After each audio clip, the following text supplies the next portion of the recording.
Mga kapuso, dalawang low-pressure area na ang minomonitor sa loob at labas ng Philippine Area of Responsibility. Ang unang LPA, yung pa ring nabuo kahapon sa loob ng PAR at huling namataan kaninang hapon sa vicinity ng Macalelon, Quezon. Ayon sa Pag-asa, mababa pa rin ang tsansa nitong maging bagyo. Tatawirin nito ang bahagi ng Luzon ngayong gabi hanggang sa makarating na sa West Philippine Sea bukas ng umaga. Posible rin itong malusaw. Pero bago yan, patuloy itong magpapaulan sa malaking bahagi ng Luzon sa mga susunod na oras. Ang isa pang LPA sa labas ng PAR, nakita sa layong 1,755 kilometers silangan ng southeastern Luzon. Wala pa itong epekto sa anumang bahagi ng bansa at maliit din ang posibilidad na maging bagyo. Mananatili itong malayo sa Pilipinas bukod sa LPA sa loob ng PAR, magpapaulan din ng easterlies at localized thunderstorms. Base sa datos ng Metro Weather, umaga bukas bahagyang mapabawasan ang ulan. Pero pagsapit ng hapon, may mga kalat-kalat na ulan ulit sa Northern at Central Luzon, Calabarzon, Mimaropa at Bicol Region. Halos buong Visayas at Mindanao rin ang makakaranas ng pagulan o thunderstorms. May malalakas na buhos na pwedeng magpabaha o magdulot ng landslide. Sa Metro Manila, hindi pa rin inaalis ang tsansa ng ulan lalo bandang tanghali o hapon. Inireklamo ng isang women's rights group si Senador Pia Cayetano dahil sa kanya umanong post na nakasisiraan nila sa kumpiyansa ng publiko sa integridad at pagiging patas ng Senate Impeachment Court. Sa inihain na reklamo sa Senate Ethics Committee, sinabi nilang mapanlin lang ang pinalalabas sa post ni Cayetano na humihingi ang prosekusyon ng subpoena kahit wala umanong ebidensya. Nakatutok si Joseph Moro. Ang controversial na post na ito na shinare ni Senator Judge Pia Cayetano binatikos sa pagiging misleading o mapanlinlang umano. Nagbabakasakali lang, baka may makuha tayo dito. So ano makukuha natin, figure out all the subpoenas you're requesting? The evidentiary facts, Your Honor, that were not yet, hindi pa nakita ng House, so nagbabakasakali din. Ang puna sa video ng impeachment trial ni Vice President Sara Duterte, hindi buo at nakasplice daw o putol-putol, kaya nawala sa konteksto ang sinabi ni House Prosecutor Chel Jokno. Kanina isang reklamo ang inihain laban sa senadora sa Senate Ethics Committee ng grupong Every Woman, grupo ng mga women's rights advocates. Kasama sa grupo si dating Commission on Higher Education Chair Patricia Licuanan at University of the Philippines Professor Jean Franco. Sa sulat na ibinigay ng Every Woman kay Senator Tito Soto III, Chairperson ng Senate Committee on Ethics at Privileges, sinabi nila na sa pagtanggal ng eksplanasyon ni Jokno na may tiyak silang mga bank accounts sa gustong ipasapina, pinalabas daw ng senadora na humihingi ang prosekusyon ng record ng walang ebidensya. Naglagay pa raw ng text na nagbabakasakali lamang at wala mga ebidensya pero nag-aakusa na. Kung papanoorin ang diskusyon sa pagdinig noong July 20 sa pagitan ni Senador Alan Cayetano at Chel Jokno, pinapaliwanag ni Jokno na may tuturing lamang na fishing expedition ang ginagawa ng prosekusyon kung hindi nito alam kung ano ang hinahanap na ebidensya. And yung tinutukoy po ninyong fishing expedition, yun ay maaring sabihin natin nangyari kung only if the party requesting the evidence or documents ay nagbabakasakali lang, baka may makuha tayo dito. In our case, I have to disagree that there was any sort of fishing expedition because based on what the Committee on Justice and later the plenary of the House found was sufficient, there was enough cause to proceed with the case. Sabi pa ng Every Woman, ang ginawang ito daw ni Cayetano paglabag sa tungkulin niya bilang abogado at senator judge na nagsasabi na hindi dapat gumagawa ng labag sa batas, dishonest o sinungaling, immoral at mapanlinlang o deceitful na gawain. At higit daw sa lahat nakasisira ito sa kumpiyansa ng publiko sa impeachment court bilang patas at may integridad.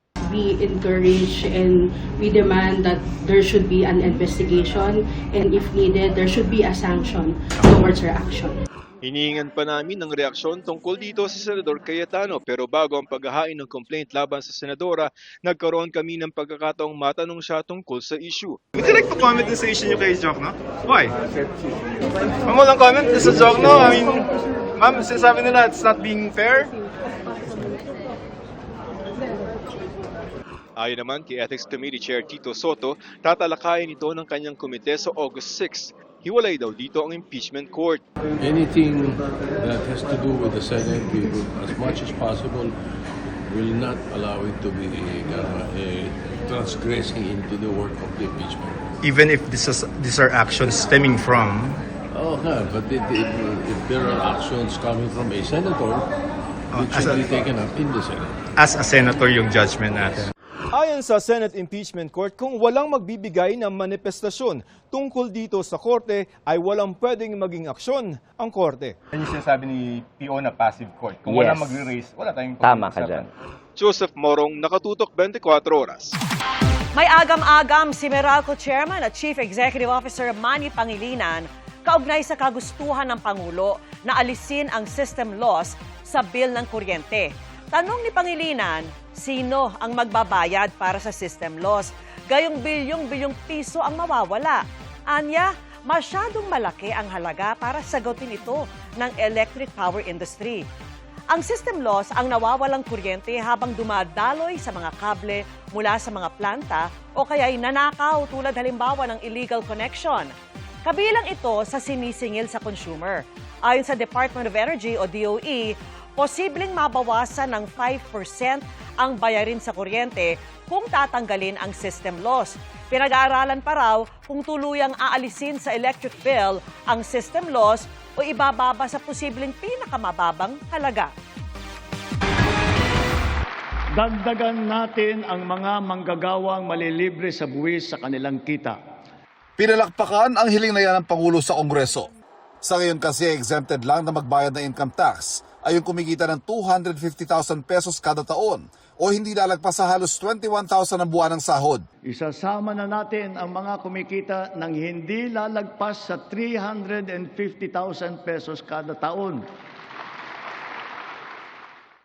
Kapag natupad yan, di nakakaltasan ng buwis ang buwan ng sahod na hindi lalagpas sa halos 29,166 kada buwan. Pasok dyan si Charis, senior staff sa isang restaurant na sa ngayon, hindi maramdaman ng sahod dahil hindi makasabay sa pagmahal ng bilihin. Pag natupad ang gusto ng Pangulo, mawawala ng 15% tax siya sa ngayon. Malaking bagay na siya kasi nga since sumataas na rin yung mga bilihin, so magagamit ko na siya para ayun, sa mga other expenses ko. Sa taya ng Department of Finance o DOF, aabot sa 1,200,000 Pilipino na may tax ngayon ang mawawala ng tax. In short, before, we had 5.1 million Filipinos exempt. If this reform is passed, it will go up from 5.1 million Filipinos to 6.3 million Filipinos exempted. And then above the 350,000, makikinabang rin silang lahat. Okay? The estimate of that total beneficiary group is 3.13 million Filipinos, employed sector.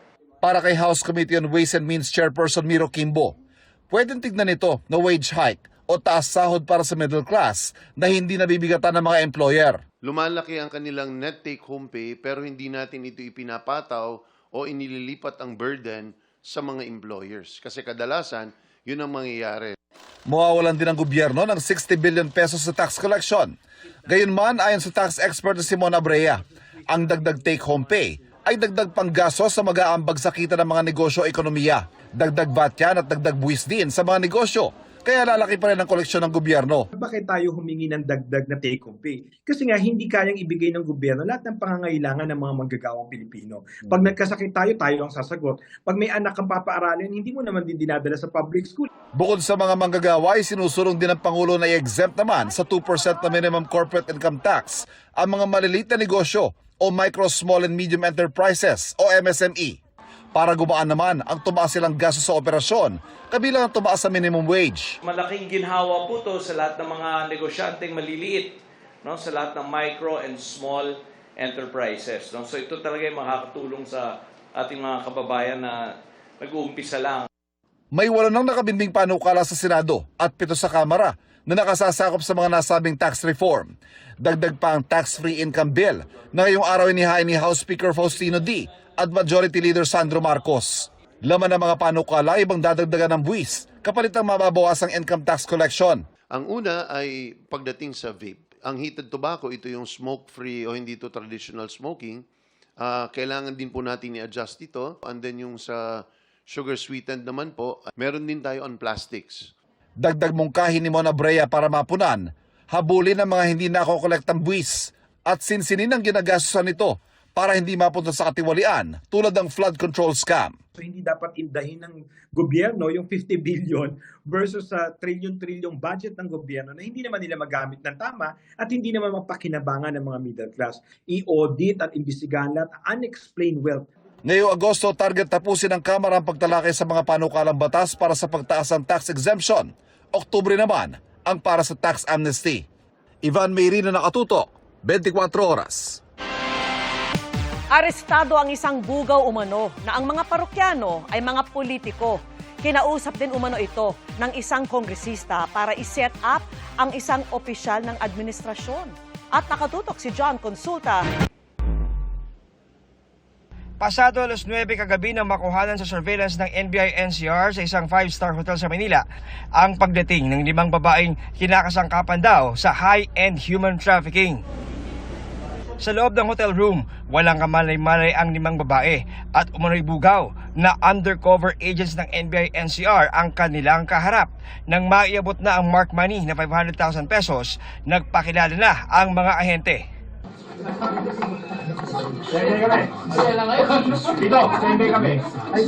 Kung magsabihin mo, maaaring gamitin laban sa'yo. So kung meron ka mang gustong sabihin, nirarapat namin na kumuha ka muna ng sarili mong abogado. Sinicure ng mga ahente at DSWD ang 5 babae. Arestado naman ng isang lalaking pinakabugaw at siyang kumakausap sa mga high-end na kliyente. Iniaalok niya for sexual favors tong mga kababaihan na ito sa napakalaking halaga. Actually, yung entrapment na nangyari rito, 250,000 ang hinihingi niyang presyo bawat isa. Pagkakalam namin dito, babae at lalaki rin. May mga alaga na gano'n na pinuprovide sa mga politiko, matataas na tao, mga negosyante, men in uniform. Pero laking gulat ng NBI nang madiskubring hindi lang ordinaryong human trafficking ang kanilang na-operate. Dahil base sa palitan ng mensahe sa cellphone ng bugaw at impormasyong galing mismo sa inaresto, pagbubulgar, pagbubunyag nitong babae at saka nitong Epstein na tao na ito na meron silang pinaplano na malaki in the following days. Lumabas na itong grupong to, meron palang kumakausap na malalaking tao, malalaking mga politiko para mag-set up, mag-frame up ng kilalang opisyal ng administrasyon para palabasin na itong opisyal na ito ay kanilang parokyano, kanilang customer. Tumanggi muna si Director Matibag na pangalanan ang umano'y nasa likod ng naturang plano. Mag-a-apply ng cyber warrant ang NBI para mabuksan ang gadgets ng inarestong suspect. Wala pang pahayag ang suspect na naharap sa reklamong paglabag sa human trafficking. John Consulta, nakatutok, 24 oras. Kung ikinatuwa ninyo ang cosplay scene featuring Encantadia at Mulawin characters sa Task Force Firewall, mas iinit ang labanan dahil sa next disguise nila ay magiging sexy agents. Marami rin ang matututunan sa serye tungkol sa online world na konektado sa mga hamong kinakaharap ng bansa. Makichika kay Aubrey Carampel. Patok sa Kapuso fans ang recent episodes ng Task Force Firewall. Chip, maangas yan. Si Amihan yan. Sino yun? Kung saan tila na-crossover ang mga karakter mula sa Encantadia at Mulawin. Abisala Esmo? Sa pangunguna ni Amihan. Ano? Abisala Esmo? Sino yun? At Pagaspas. Natutuwa raw ang cast sa naging reaksyon ng viewers na nakamiss sa mga minahal na Kapuso telefantasya. May mga nagme-message pa sa amin ng mga dati naming itsura, kay Miguel, na hanggang ngayon, Kinokolodge. Tribute yun sa mga Encantadix? Yes. Para sa mga Encantadix po talaga. Abisala. Aliw na aliw din ng netizen sa pagkasa ni Kylie Padilla sa nauusong TikTok trend. Abisala. Pagkatapos mag-alasangre, muling sasabak sa panibagong misyon ang Team Firewall kasama ang Team Major Crimes. May patis na dyan si Leila Cheska Fausto para sa kanilang undercover mission, kung saan naka-sexy outfit siya, kasama si Martin, played by Luis Ontiveros. Nung nabasa namin yung script, sabi niya, okay, interesting. undercover. Yan. Yung pala, With a little bit to cover. a little, barely covered pala siya. Bilang artista, game daw silang gawin ito para sa role at ganito rin daw ang mga karakter nila sa serye. So dedicated agents kami dito talaga ni Martin kasi knowing the fact na 'di ba nangyari na nga yung issue namin, yung affair with me and Martin and Isa, pero the fact na we love our job so much talaga that we had to go through it. And actually hindi lang 'yon ang nangyari doon. Marami-rami pa. Marami-rami pa. It will be a test of their professionalism and integrity, I think. Kaya Yun yung mga magiging kapuso, abangan nyo yan. Medyo mainit-init ang mga eksena natin. Kung bakit at para saan ang kanilang undercover get-up, yan daw ang dapat abangan. Bukod daw sa kanilang nakatutuwang disguises at maaaksyong misyon, patuloy raw ang Task Force Firewall sa paghahatid ng mga halagang kaalaman, lalo na may kinalaman sa online world. Nako-connect namin sa nangyayari sa panahon ngayon na tulad nung mass shooting na tackle din namin dito sa show. Yung may mga ganun talaga na gamer pero mga matatanda pala yung kausap mo, hindi bata, tapos may mga batang na-abduct na nagagamit sa human trafficking, di ba? So awareness lang to talaga sa mga na maging maingat tayo sa pagkiklik. Aubrey Carampel, updated sa Showbiz Happening. Pasok na si Pinay tennis star Alex Ayala sa round of 16 ng Mubadala DC Open. Yan po ay matapos niyang talunin si dating world number 4 King Wen Zheng ng China sa round of 32. Nakuha ni Zheng ang first set sa score na 6-4 pero nakabawi si Ayala sa second at third set sa score na 6-4 at 6-1. At dahil dito na kompleto na ni Ayala ang historic sweep matapos talunin ang lahat ng medalist sa 2024 Paris Olympics na sina Zheng, Donna Vekic at Iga Swiatek. Sunod na nakakaharap ni Ayala ang defending champion na si Leila Fernandez ng Canada. Wow, mabuti ating Pinoy Pride. Alex, galing.